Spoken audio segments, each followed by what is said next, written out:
एक लंबे समय पहले रंगापुरम नामक एक गांव था। उस गांव में रंगी और रमनी नामक दो सहेली रहते थे। वो दोनों एक ही गली के आमने सामने घरों में रहते थे। उन दोनों में रंगी बहुत अच्छी थी, सबसे बहुत अच्छी तरह से बात करती थी। अरे आई, कैसे हो आप? सब ठीक? सब ठीक ही है बेटा। अरे वाह, बोलो आज क्या पकाया आपने? कुछ नहीं बेटा। अरे ऐसे कैसे? ये लो, ये मूली लेकर आप कुछ बनाओ। मेरी प्यारी बेटी, शुक्रिया। 100 साल जियो बेटी। ऐसे वो सबसे अच्छी तरह से बात करते हुए मिलजुल के रहती थी। जितना था उतने में खुश रहकर सबकी मदद करते हुए रहती थी। और ऐसे ही उसको अपनी सहेली रमनी से भी बहुत लगाव था। लेकिन रमनी अपने आप को आईने में देखकर, आहा, इस सारी दुनिया में तुझसे बढ़कर कोई खूबसूरत नहीं है। इतनी सुंदरता की कोई भला प्रशंसा किए बिना कैसे रहे?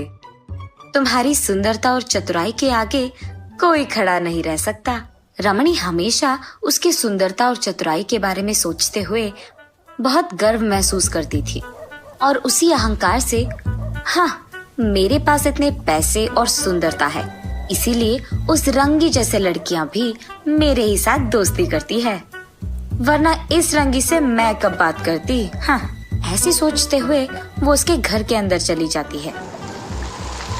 रंगी के पिता को खेती में नुकसान होने के कारण उसके परिवार की आर्थिक स्थिति बदल जाती है। ये देख रंगी अपने आप में, मुझे कुछ करके पापा को सहारा देना होगा, ऐसे सोचती है। उसी दुखी में वो फलों का व्यापार करने की फैसला लेती है और तुरंत फलों की दुकान का इंतजाम करती है रंगी। रंगी के इस दृढ़ निश्चय का गवाह उसकी दुकान आकर उसके सहारा देने वाले ग्राहक थे।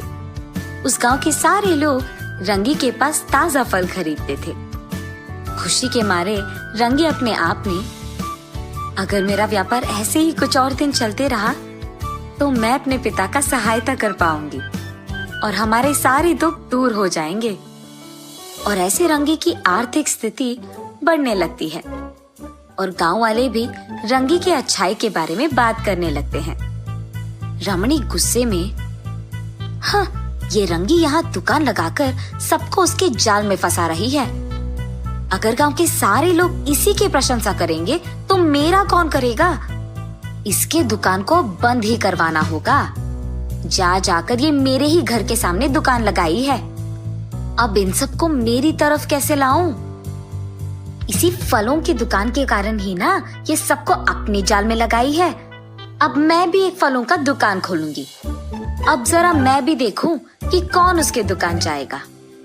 अब मेरी सुंदरता की ओर आकर्षित होकर सब मेरे ही दुकान आएंगे। अरे वाह रमनी, तुम तो कितनी होशियार हो, ऐसे सोचती है। अगले दिन उसके फैसले के मुताबिक ही उसके घर के सामने दुकान खोलती है रमणी।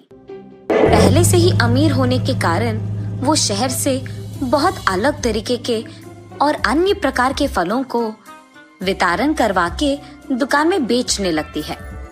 और बस गांव के सारे लोग रमणी के पास मिल रहे अनेक प्रकार के फलों को खरीदने जाते हैं।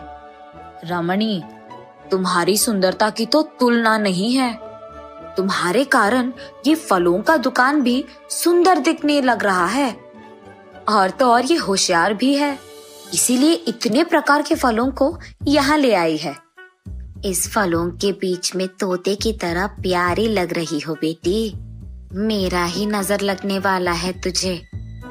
ऐसे आए हुए सारे ग्राहक उसकी सुंदरता की प्रशंसा करते हुए और उसके दुकान में अन्य प्रकार के फलों के बारे में बात करते हुए रहते थे। और लो, रमणी के खुशी का हद ही नहीं था। वहाँ दूसरी तरफ, क्योंकि रमणी उसके दुकान में अलग प्रकार के फल बेच रही थी, वहाँ रंगी की व्यापार ठीक नहीं चल रहा था। क्या हुआ बेटी, आजकल व्यापार अच्छा नहीं चल रहा है क्या? नहीं आई, ठीक नहीं चल रहा है। तुम्हारी सहेली नहीं है? अरे वही रमणी, जब से वो दुकान खोल बैठी है, कोई तुम्हारे दुकान नहीं आ रहा। उसने जानबूझकर दुकान लगाया, वरना उसकी जिंदगी में क्या कमी है? अरे नहीं आई, ऐसा कुछ नहीं है। अमीर होने के बावजूद वो खुद अपने पैरों पे खड़ा होना चाहती है। ये तो अच्छा लक्षण है ना। ऐसे रंगी उसकी सहेली रमणी के बारे में खुश होकर कोई भेदभाव के बिना अपनी सहेली का अच्छा चाहती है। ऐसे कुछ समय बीत जाता है। धीरे धीरे रंगी और रमणी दोनों का व्यापार अच्छा नहीं चलने लगता है। इसी कारण दोनों के दोनों निराश होकर उनके अपने दुकानों में बैठे रहते हैं। एक दिन एक ऋषि उसी गांव से गुजर रहे होते हैं। रमणी के दुकान के पास आकर, बेटी, बहुत भूख लग रहा है, खाने एक फल दे सकती हो क्या? जाइए बाबू जाइए, मेरे पास यहाँ कुछ नहीं है और मुझसे मांगने आए हैं। एक तो मेरा व्यापार यहाँ नुकसान में है और मैं आपको फल मुफ्त में दूं। चलो हटो यहाँ से। वो ऋषि एक छोटी सी मुस्कान देकर वहाँ से रंगी के दुकान की ओर बढ़ते हैं। भूखा पड़ा हूँ बेटी, कुछ फल दान में दे सकती हो क्या? भूख मिट जाएगा। ऐसे ही वो ऋषि रंगी को भी पूछता है। अरे रे स्वामी जी, इतना पूछने की क्या जरूरत है, आइए यहाँ बैठिए। ये कहकर वो उस ऋषि को उसके घर के पास बिठाकर कुछ फलों को काटकर उन्हें देती है। उस मुनि के खाने के दौरान रंगी उनकी सेवा करती है।